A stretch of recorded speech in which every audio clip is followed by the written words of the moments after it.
কোরআনের হাফেজকে হ্যাক করে সমগ্র পৃথিবীর মধ্যে জাহেলিয়াতের যুগ তৈরি করা সহজ, এটা অনেকে আগেই মানুষ জানতো।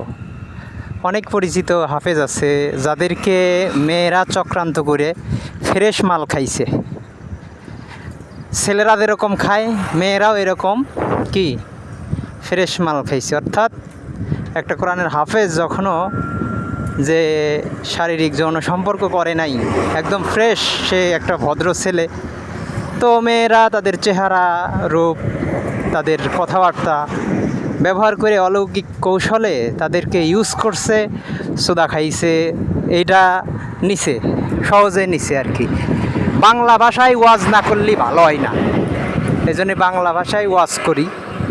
এরকম মেয়েরা সুদা নিছে আর পুরুষরা হাফেজরা হ্যাক হয়ে গেছে, সরলতা এটার দুর্বল হয়ে গেছে, হয়ে এই কাজগুলা ঘটায়া অনেকে এরকম কলঙ্কিত করে হাফেজের অবমাননা, কোরআনের অবমাননা হয়ে গেছে।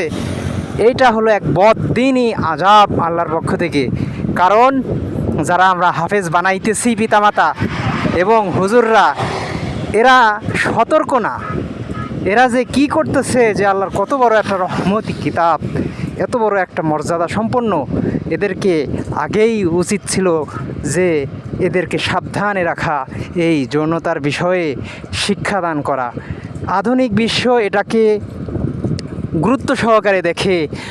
করোনা ভাইরাস আসার পরে চীন থেকে বিভিন্ন সারা বিশ্বে নিরাপদ দূরত্ব বজায়ের জন্য এবং মাস্ক পরার জন্য কি একটা কৌশল, সবাই পালন করলে এটা আল্লাহ তাআলার পক্ষ থেকেই হয়েছে।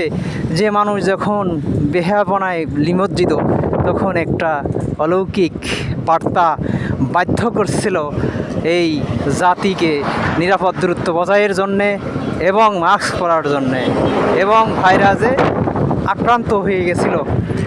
এখন সেটা থেকে সবাই রেহাই চাই।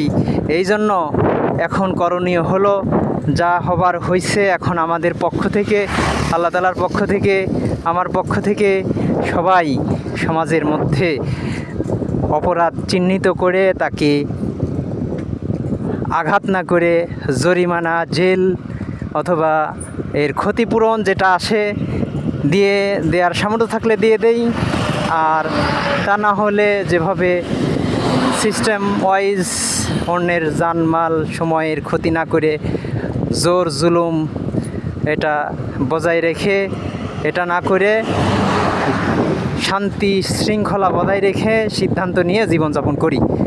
তা না হলে ভয়াবহ অবস্থা আরও খারাপ হওয়ার সম্ভাবনাই বেশি।